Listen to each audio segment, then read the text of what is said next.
Bienvenidos al espacio de Olinautas. Mi nombre es Iván y hoy comienza un nuevo podcast sobre filosofía de vida, sobre las experiencias, la inercia y nuestro estado fundamental. Nos daremos cuenta de lo importante que es nuestra fisiología y la toma de conciencia sobre nuestras experiencias, nuestros hábitos.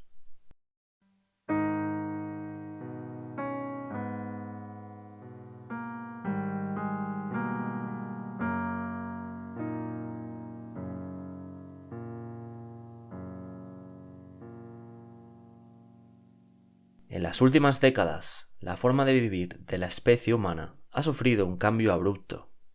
Aunque su longevidad promedio haya aumentado considerablemente, los casos de las enfermedades modernas, las asociadas a la comodidad y a la tecnología, son cada vez más abundantes. Nuestra calidad de vida está relacionada con nuestra forma de ver el mundo, de pensar y de tomar acción. La mayoría de tiempo lo pasamos con nosotros mismos, por lo que tener una autorrelación sana es de vital relevancia.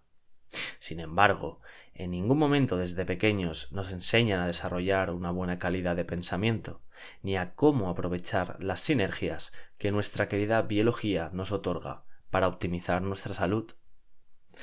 Por otro lado, las nuevas tecnologías son increíblemente útiles, pero también propician la pérdida de la noción de lo relevante y el enfrascamiento en banales distracciones.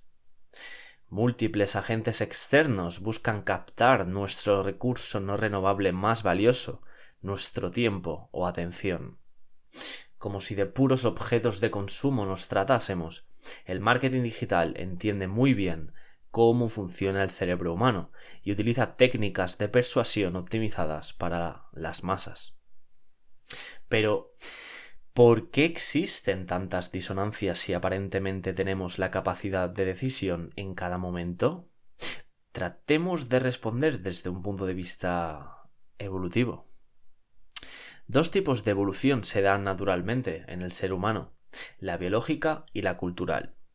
La primera consta de una escala temporal típica del orden de cientos de miles de años. La antigüedad de los primeros individuos de la especie Homo se estima que es del orden de 2 millones de años.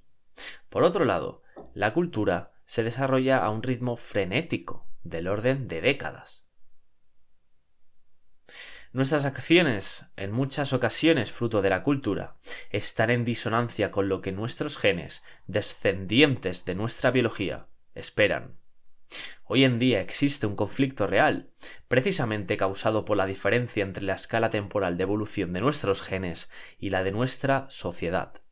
Es hora de ser conscientes. La recomendación reiterativa de disminuir el consumo de ultraprocesados, moverse más, exponerse al sol o hacer ejercicio físico muestra esta discrepancia temporal en toda regla. En una sociedad anterior, estas actividades eran necesarias para nuestra supervivencia. Con el tiempo, hallaron cobijo en nuestros genes y ahora no son solo necesarias, sino obligatorias si queremos tener una calidad óptima de vida. Debido al cableado de nuestro cerebro, estamos programados para buscar la comodidad y el placer. Esto era sumamente útil en un entorno salvaje, donde minimizar la energía consumida era fundamental para sobrevivir. Ahora, el desarrollo tecnológico permite vivir sin necesidad de salir de casa. Nuestra naturaleza sufre una disrupción en toda regla. No está preparada para abordar esta situación. En otras palabras, vivimos en una sociedad de tecnología, siendo propietarios de un primitivo cerebro. Es hora de tomar acción. Creo que la mejor forma de abordar esta situación es mediante el mejor entendimiento de los mecanismos subyacentes de nuestro cerebro y, en general, de nuestra biología, para saber por qué generamos ciertas experiencias que pueden o no ser beneficiosas para nuestro propósito. Y por otro lado, otra de las mejores formas de abordar esta situación es mediante el aprendizaje de herramientas que nos ayuden a lidiar no solo con nuestro mundo cambiante, sino sobre todo con nosotros mismos en relación a él, para tomar una perspectiva más amplia desde la que gestionar nuestra realidad. No se trata solo de adoptar un criterio desde el que obrar, sino de entender por qué lo hacemos y cómo modifica ello a nuestro sistema nervioso o estado mental. Podemos definir una experiencia como la retroalimentación entre una emoción, un pensamiento y una acción en un momento y lugar dados. Es decir, una experiencia personal está conformada por la interacción de este triplete y puede o no estar alineada con nuestro propósito. Hay 3 tipos de conjuntos naturalmente diferentes. En el primero están todas las experiencias alineadas con nuestro objetivo de vida. En el segundo, todas las experiencias perjudiciales para nuestro propósito. Y en el tercero, las que ni mejoran ni empeoran la situación, es decir, las experiencias indiferentes. Saber cuáles son los atributos que distinguen una experiencia de pertenecer al conjunto primero o al segundo es fundamental para crecer como persona, pero entender por qué es aún más importante, porque nos habilita a clasificar mejor otras experiencias con rasgos similares.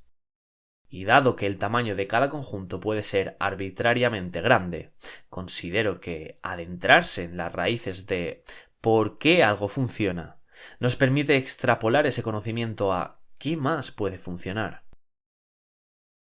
Esto no es otra cosa que un sucedáneo de la creatividad o el poder que tiene nuestro modelo cerebral de hibridar ideas de múltiples campos.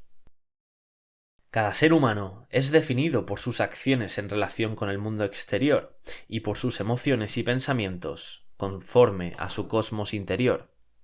Además, es más o menos virtuoso en función de cuántas de esas experiencias estén en sintonía con su objetivo de vida. En analogía con el estoicismo, tanto la virtud como la serenidad son cualidades extremadamente valiosas, porque su incorporación en nuestras vidas hace de ellas un sendero armónico, donde dominan la proactividad y la tranquilidad. Lo único que resta es saber si realmente tenemos la total capacidad de decisión sobre nuestras propias experiencias. En otras palabras, ¿una emoción nos pertenece? ¿Y un pensamiento? ¿Y una acción? Si bien es cierto que existe una correlación entre nuestras observaciones del mundo y nuestras emociones, en primera aproximación parecería que nosotros no tenemos el poder de controlar la aparente emergencia de las emociones. A veces aparecen espontáneamente, y nosotros somos afortunados o no, en función de su naturaleza.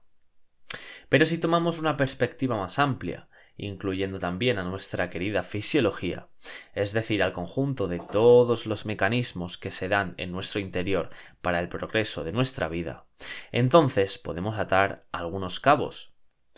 Miles de reacciones químicas y cambios físicos están ocurriendo en nuestro interior y determinan fuertemente nuestro estado anímico.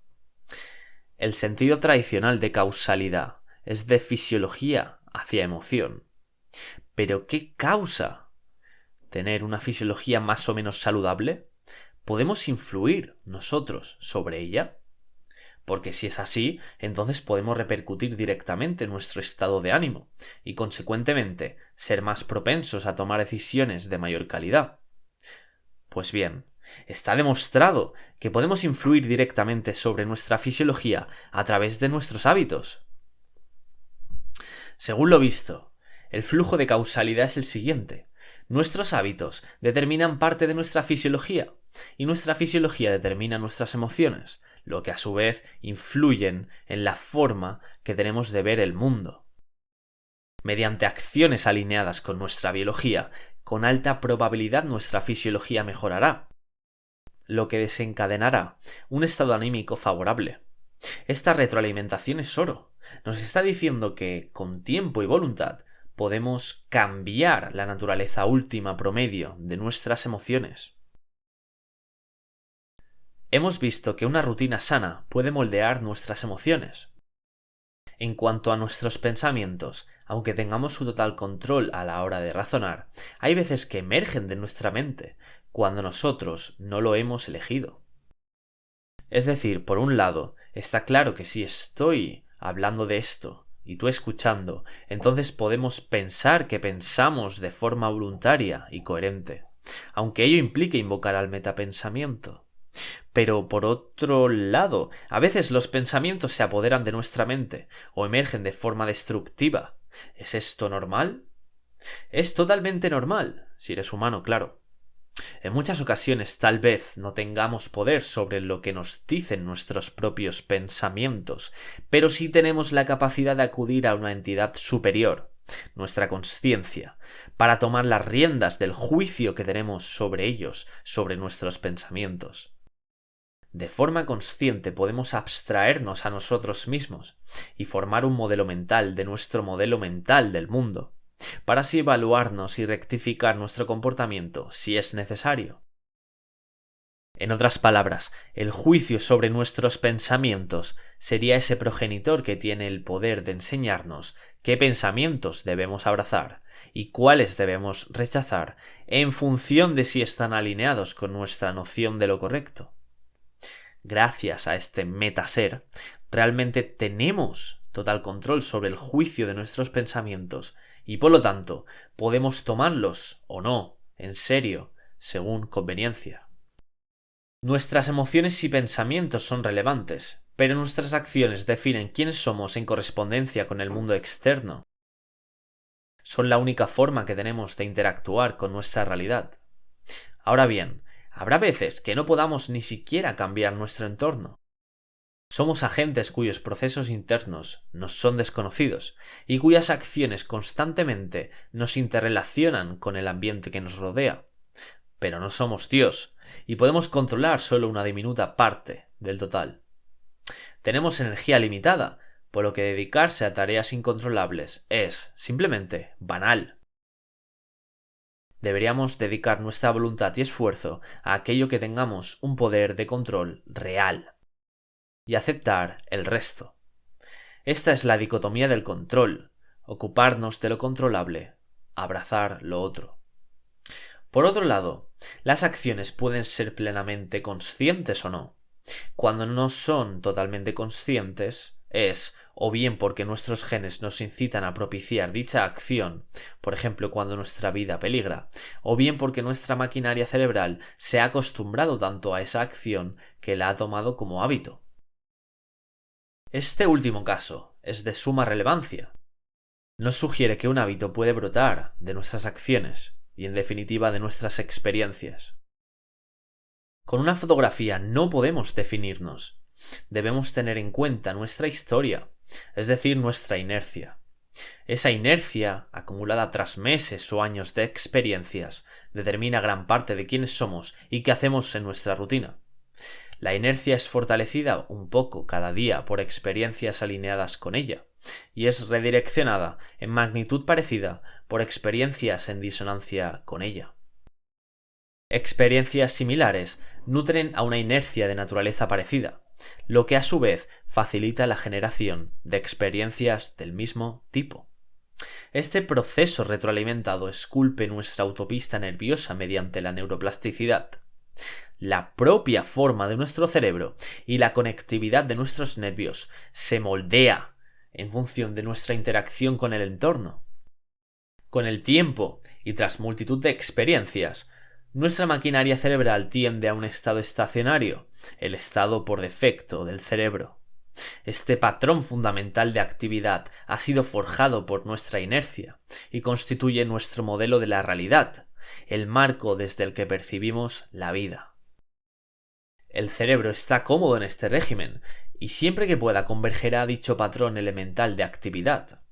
La toma consciente de decisiones que se salgan de nuestro marco de referencia, junto con el aprendizaje de nuevas ideas, involucran un gasto energético extra, precisamente porque las actividades plenamente conscientes, donde se da un foco atencional relevante, invocan a la neuroplasticidad y generan un cambio físico real en nuestro sistema nervioso. ¿Y qué proceso interno hay más demandante energéticamente para nuestro cuerpo que el cambio de su propia estructura? Como buenos seguidores de la teoría de la evolución, somos seres que buscan la eficiencia energética, por lo que evitaremos a toda costa cualquier experiencia que involucre un gasto extra, como es el pleno foco atencional. Debemos ser cuidadosos con nuestras emociones, pensamientos y acciones, porque si nos dejamos llevar por la corriente de la sociedad y no actuamos conscientemente, entonces potencialmente desembocaremos en un patrón de comportamiento no deseable.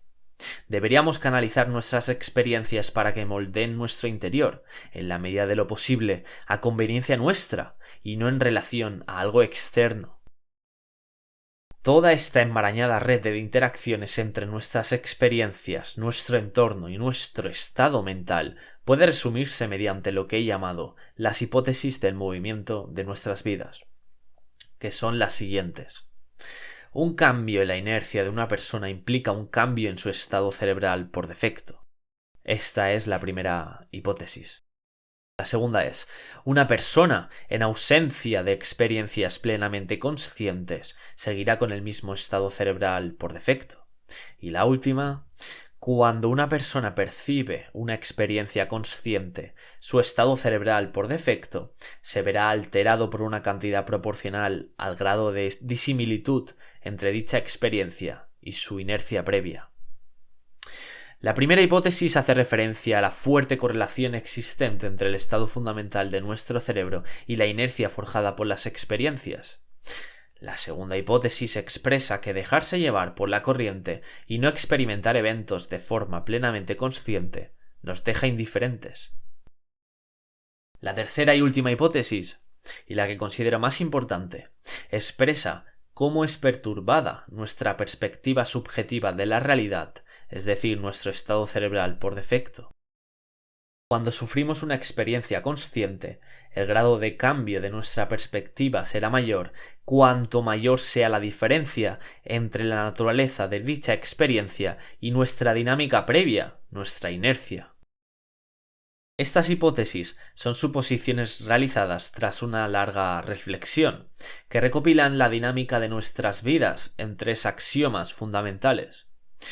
Para nada son rigurosas, simplemente son una forma de pensar en cómo nuestro esquema mental cambia en función de nuestra observación de la realidad y de nosotros mismos.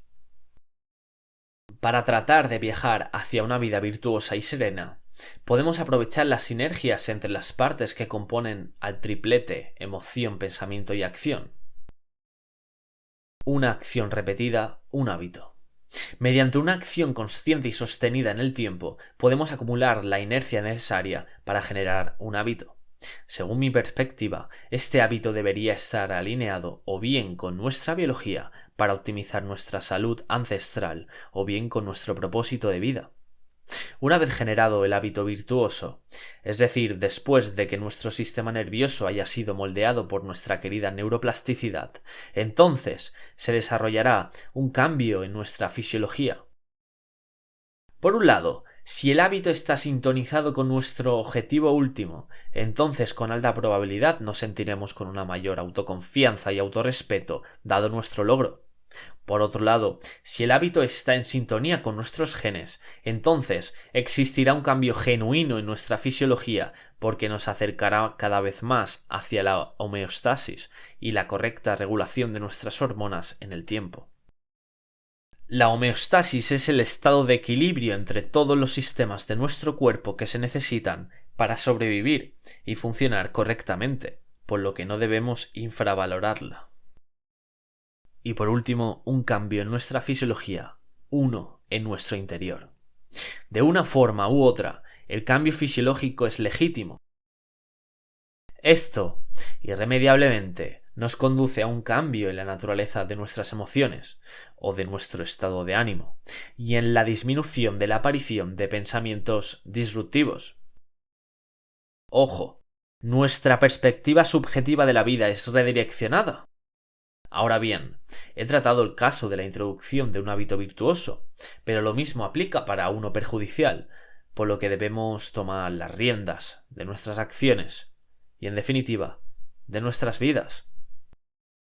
Aprender los mecanismos subyacentes a nuestra biología y a nuestra conducta nos permite abarcar una visión más amplia, más holística, de nuestra realidad, tal y como un olinauta desea.